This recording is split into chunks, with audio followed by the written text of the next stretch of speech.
أعوذ بالله من الشيطان الرجيم. بسم الله الرحمن الرحيم.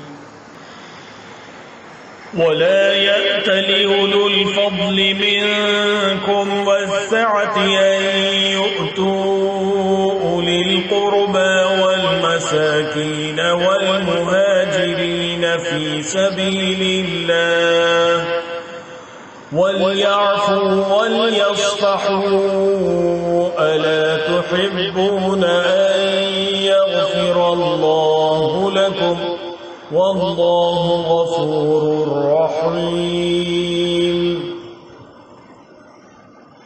اور تم میں سے جو لوگ اہل خیر ہیں اور مالی وسعت رکھتے ہیں وہ ایسی قسم نہ کھائیں کہ وہ رشتہ داروں، مسکینوں اور اللہ کے راستے میں ہجرت کرنے والوں کو کچھ نہیں دیں گے، اور انہیں چاہیے کہ معافی اور درگزر سے کام لیں. کیا تمہیں یہ پسند نہیں ہے کہ اللہ تمہاری خطائیں بخش دے، اور اللہ بہت بخشنے والا بڑا مہربان ہے.